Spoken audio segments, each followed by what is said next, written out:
Hello and welcome to another podcast of Father and Joe. I'm here with Father Hicks, and my name is Joe Rocky. And going off of our last conversation about one of the topics I said I was going to bring up at the second half of the podcast, but didn't get to, was the enemy of great is good. It's not bad or horrendous. It's good. Because that's what ends you kind of falling into this lull of, yeah, I'm not going around, I'm not lying to people, I'm not, doing drugs, I'm not killing people, not breaking any of the commandments. I'm kind of in this autopilot of life where I'm all right. And when we did use that autopilot analogy in the last one, and that's obviously part of this podcast is to try to take us from that 9-year-old interpretation of what was good to kind of what does it call us for as adults.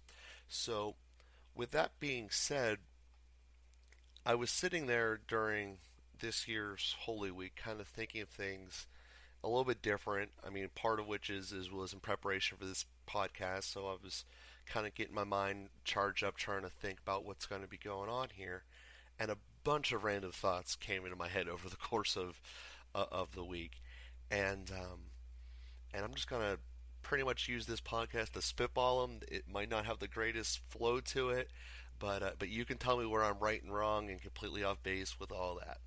So so the first one actually goes to on Holy Thursday, and I don't know if every church does this, but we have a procession of the 12 apostles that comes down with the priest. Um, and one of my thoughts was, and this comes up, was he had 12 basically best friends, and I thought, I was like, I don't know anyone who has 12 best friends. Everyone just hangs out like really like 3 to 4 people groups, and that by itself is something. And in my world, you have that problem come up whenever you're figuring out who you're putting in your fantasy football league because you need to get 12 people, but it's because no one hangs out with 12 people regularly. And that was just the thought that I had that, that's something special by itself that pretty much until that thought on Thursday, I completely took for granted. And I don't know if there's any, if I'm looking too deep into this or what, but that was a thought that came into my mind.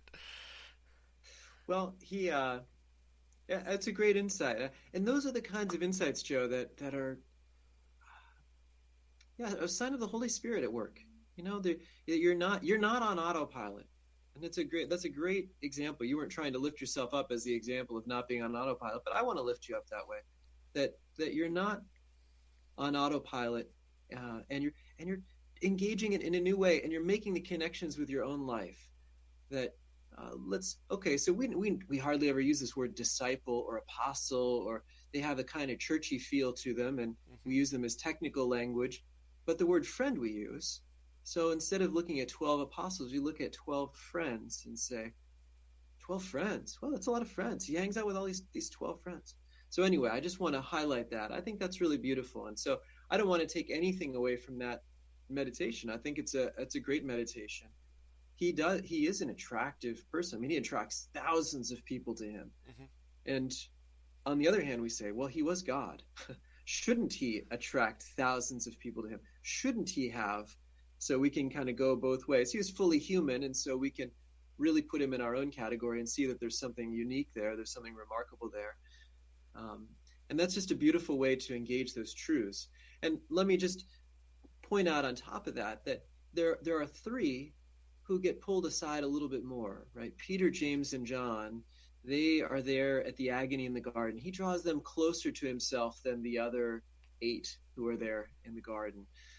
He takes them up on the Mount of Transfiguration. They're the ones who come in when he raises the little girl from the dead. They're the ones who are, get some sort of special treatment. So another way we could look at this is they're the College of Cardinals, Mm-hmm. amidst the 12 bishops, right? Of Okay. the original church, and so, or the Pope and 2 of the College of Cardinals, I suppose, Peter and James, Peter the Pope, and James and John, the two cardinals. Mm-hmm. But there's It's true. Now there is a difference between disciples and friends, but he does say to them at the Last Supper, "I call you friends," because and he gives three qualities of friendship there too. That a friend lays down his life for his friend. So there's a total self-giving. I'll give everything for you. A friend, he says, I've revealed everything to you. That's not how a slave is treated. That's how a friend is treated. Hmm. And then he also says, do what I command you. So a friend trusts a friend. If I tell you to do something, you trust me. So there's a fundamental trust that's there. So he just gives those qualities of friendship and he calls them friends. And so yeah, that's a beautiful insight that you had at Mass. Yeah, and then actually, off of what you just said there about he is God, he should have everyone wanting to follow him. Well, I guess my thought was, but he's asking people to do things they don't want to do. Like he's asking you to be go down a path that inherently people want to go to the easiest direction, and he's trying to make you go uphill a little bit here. And Mm, that message in itself can be a little challenging in that mm-hmm. it's a lot easier. I mean, to put the modern analogy, to sit around and watch TV than to go out and exercise. And in a spiritual sense, that's essentially what he's asking us to do, unless I'm missing something. But that's basically the core there. Um, but that was one of the things that I thought of. And then just going through the week, the next thought that I had was on. It was definitely on Good Friday, but it also happens basically Palm Sunday, since Good Friday is not a holy day of obligation. Is when you read the full Passion, and much like you referenced before, what we did growing up was every Good Friday after we would go to church, because being a Catholic school, you would have a half day. They made you go for the beginning just to basically go to the 10 o'clock or the noon service, whatever it was, and then when we came home, we'd always watch the Passion after, obviously after it was made, by Gibson, and that's basically the thoughts that I have coming in there of when you're reading through it, because maybe it's different every year. Maybe it's different based upon if you go to the Vigil or the normal Easter Mass or whichever. Um, but the each of them say a couple of different qualities that they put emphasis on. Each of them being the Gospels. So I know that John puts emphasis on Peter cutting the guy's ear off, and one of the thoughts that came to me during that was we're already at the point where Jesus knows exactly what's going to happen. And if you actually pay attention, even though they're not the most grand and over the top miracles, he's doing miracles the entire way through. He heals the guy's ear that Peter cuts off. He gives Veronica the image of her faith back to her. And there's probably five other ones that at the time clicked in my mind that I was blanking on. But the point was, he knew the outcome, and he still was giving everything he could along the way. And the thought that I had to it, this was definitely Palm Sunday because he gave a homily during it, right after it, um, that the message of the homily was the pain and the suffering didn't end on that day, on that hill on Calvary. Every time we sin today, we add to that. Um, and the thought that kind of came to me was, well, I'm already adding to this burden enough through my faults. You know, is it even fair to ask for extra help above and beyond that, knowing that, we're adding to the torment throughout this process? So that was, again, I'm pretty sure it was Palm Sunday, but it's the Good Friday reading that was coming to me through that process. Well, just to make a quick comment about the distinction in the Passion readings, Good Friday is always John's Gospel, Okay. and in Palm Sunday is either Matthew, Mark, or Luke, depending on which in the 3 year cycle we're in. So we're in cycle A this year, so it's Matthew. Next year it'll be Mark, and the year after it'll be Luke. Um, but your point about piling burdens on Jesus, well, this is where we get a things a little bit interesting about time that we have a struggle with in our minds. We're so rooted in time, and God is outside of time, and we just really can't comprehend that. But Jesus bore all of the burdens of all time on the cross. So he already bore my burdens on the cross. I'm not adding to it. He already bore it. Hmm. He already took everything. So that's one thing. But the second thing is to not ask him for help is more of a burden. Our sin is in not asking him Okay. rather than in asking him. He wants to help us. That's what he wants more than anything, is to love us, to support us, to strengthen us, to help us. He wants to help us. And to not ask him. Think about any love relationship, right? What hurts you more, when your girlfriend asks you or when she doesn't ask you? When she suffers under the burden of trying to do something by herself, when you could help her and you'd like to do it. It's more of a burden for him if we don't ask him. He wants to help us. Well, you put it like that, that makes more sense. Because at first it seemed, not contradictory. That's not the word. Counterintuitive. I guess that's where I was going with that there. Hmm. So okay. So that makes a lot more sense. Like I said, that was just one of the thoughts that I had sitting there during it. That came to me there. Because I And do know. again, Oh, just beautiful. I just want to affirm that way that you're entering into the liturgy, that you're entering into the mysteries, that you're reflecting on these things and applying them to your lives. And that's guided by the Holy Spirit. He's helping to inspire that within you, and then that goes along with your own effort and the use of your free will, not simply to daydream. I'm sure you were distracted like the rest of us at different times, but hmm. also to apply your will to try and go deeper into these things and see what comes up.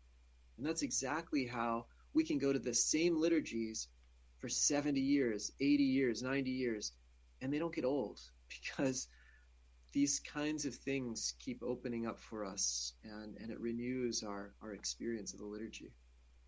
Well, yeah, certainly that makes sense. And so coming into to another one of the random questions I had to it, and whenever they they being priests, they put the Eucharist exposed in the monstrance. This is just a general question. Why do they always wear the super big um, clothing that almost looks like a battle tank? Um, you know what I mean? Um, Well, so yeah, let's talk about those different vestments for the priests that's the technical term, yeah. real quick. Yeah, the so for the mass, well, beneath and the very bottom of everything, the priest wears an alb, and that's a white garment. Albus in Latin means white, Okay. so that's where the word comes from. So it's a white garment, and it's essentially our baptismal garment. That's what we're clothed in at baptism, is a white garment. Now the white garment is to indicate sinlessness. The priest is not sinless. That's why he has to wear the white garment, to make it appear that way. Okay. Because when he's serving liturgically, he's not himself. He loses himself. He gives up himself, his own personality in that sense, his own sins, his own failures, his own whatever, in order to become the priest, in order to be in the person of Christ in his serving. So he puts on the white garment to kind of cover up himself, as it were, so that he can be the presence of Christ. And then he wears a stole, which is a long, thin piece of material that symbolizes a few different things, but it symbolizes priestly authority. He wears the stole different than a deacon wears a stole across. The deacon wears it across his chest. The priest wears a stole straight down, and it's Is that just a the thing that symbol. comes around your neck and almost looks like a really long scarf? Uh-huh. Yeah, that's a Okay. good thing. So really long scarf. That's a good description. Um, and that's a symbol of authority. So he puts on that symbol of authority again as priest.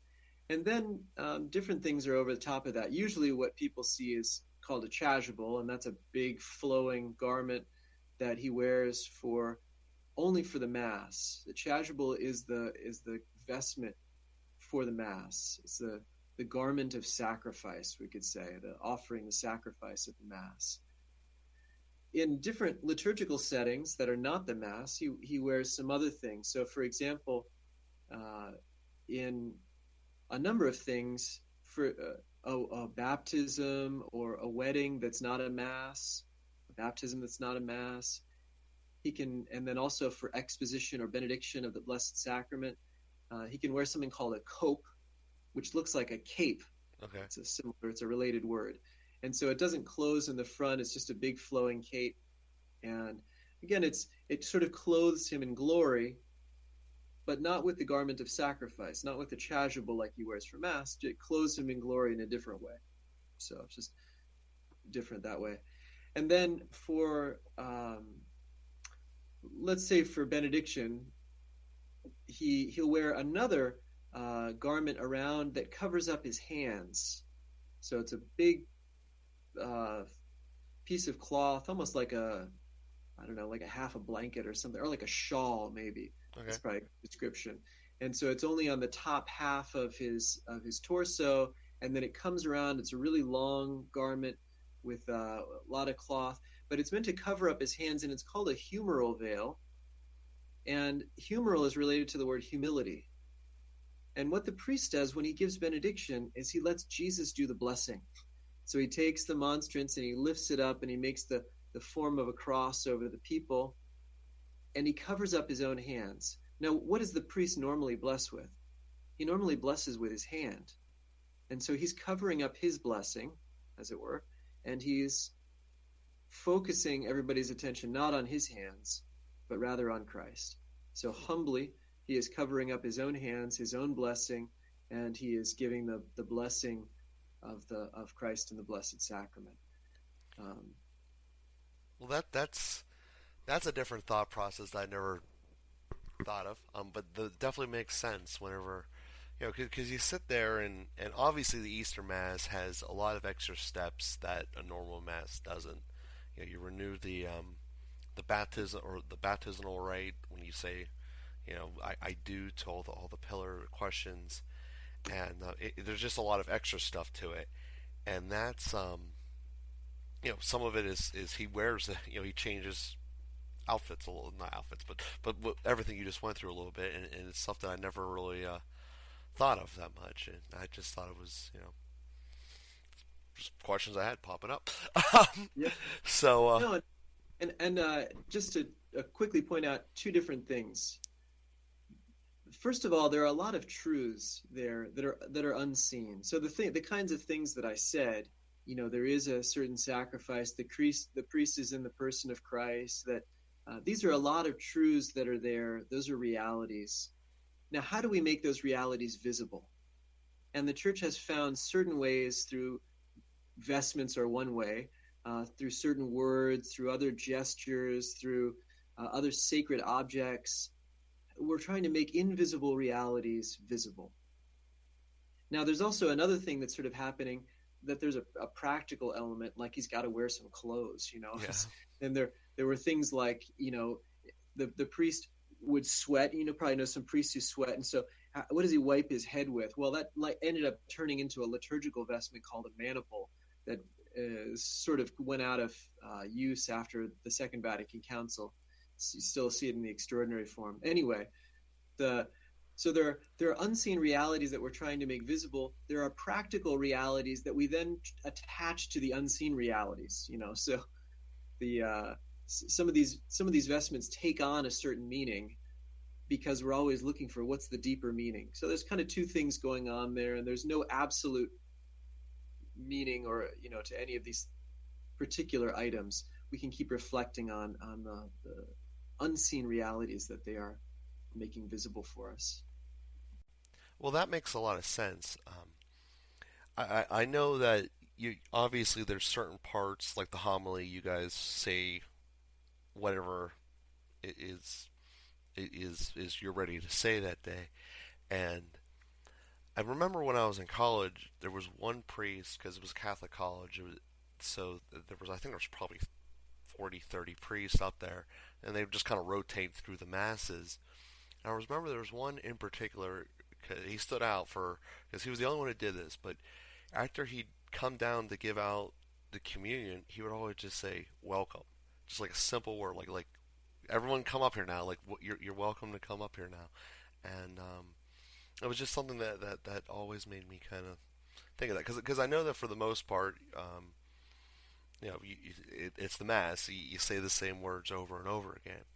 Um, but I did have a question about that, which was the homilies, and that was how do you guys go? Like, do you have guidelines that you have to follow for them, or can you just say whatever you're feeling in the moment, even if it's maybe not exactly about something that's going on in the gospel, but maybe something that's going on in your congregation from just your observations?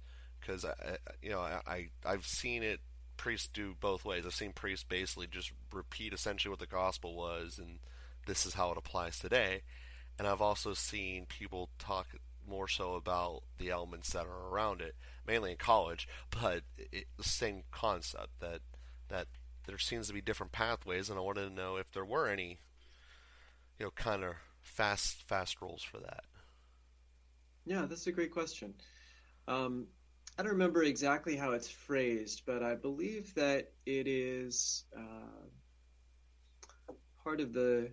So there's some law, some rules that govern the celebration of the Mass. There's something called the General Instruction on the Roman Missal, and in the General Instruction, I believe it says something like the homily must be on the scriptures or on the mysteries being celebrated, so something along those lines. So, or on the, yeah, this, the saint of the day, or anyway, I think that's sort of captured in the mysteries that are being celebrated. So the priest really shouldn't, just like do a random commentary on the news or something. Mm-hmm. Now there's a certain tension that has been ongoing for a long time about using the homily as an occasion for catechesis, just to sort of teach on the faith. And so instead of preaching about the scriptures or about the mysteries being celebrated, to decide to take some random item from the moral life. For example, today I'm going to preach about chastity, in spite of the fact that the gospel is something completely different, and chastity is not exactly what the Eucharist is about. Although, anyway, so the principal purpose of the homily is not catechesis, although there's an opportunity there for catechesis. So anyway, there's a little tension there that I'm not going to resolve by asserting my own personal understanding of that. So I'll allow that tension to be what it is. But then beyond that sort of prescription, there are a number of documents. There's a document put out in the 80s by the U.S. bishops called Fulfilled in Your Hearing, which is a beautiful teaching on the homily. Pope Francis gave some pretty extensive teaching on the homily in his exhortation, The Joy of the Gospel. It's excellent. It's really a great teaching on the homily. There's another document that Pope Benedict put out called Verbum Domini, the Word of God. It's focusing on the Word, but it also includes the homily. And then more recently, there's a homiletical directory that was put out by the Vatican. So there's a lot actually on the homily. Basically, Pope Francis says the priest should prepare and pray with the readings. And I love this. Here's a simple summary of the homily. Pope Francis says, God is already speaking to the congregation. So God is already speaking to the congregation. The homily is that period of time that he wants the priest to give voice, to put words to that communication. Mm-hmm. And so the priest has to be tuned in enough to God and to the people to put words to what God is saying to the congregation. So that's a kind of mystical understanding of the homily, a prophetic understanding of the homily. And so the homily is also another thing that I try to hold on to, is that the homily should help the faithful receive the Eucharist more fervently. The homily should help the people in the pews to encounter Jesus as they are going to do sacramentally, concretely in the Eucharist. And so that's where, some of these kind of going way astray and talking about things that are maybe interesting but that aren't really focused on the readings, on the mysteries, on what's the liturgical action that's taking place. I think that there's a danger of just making the homily like its own thing, and that it interrupts. It shouldn't interrupt the flow of the Eucharist. Like now we were praying, now we stopped, we listened to Father, now we're going to start praying again. Mm-hmm. It should be a fluid motion all the way through. I get that, and I think that the ones where, um, but on that note, I think that the ones where it's not just repeating what the gospel, because I mean you just listen to the gospel, you know what that said. You base, at least this is my interpretation. I don't need someone to tell me what I just heard, type deal. And the ones that I I think agree. I remember the most are, um, for some reason or another, they all revolve around a life topic or another. By life, I mean physical life, um, because you know, you, if, well, there's always an anti-abortion one, that you get during the March of Life, but that's because you're in D.C. and you kind of just went there for that purpose during the mass. So they give a very one about that. I remember one, and I might have the exact story wrong, but there was this because I was in grade school at the time. I think it was a girl who was on life support, and whether it was right to what you should do there. I mean, what are even the ways to think? Because I remember it was a news story that like took over mainstream. Like it became big deal for a while, and I think it was because the father and the mother disagreed upon what to do. But Terry Schiavo. that was it.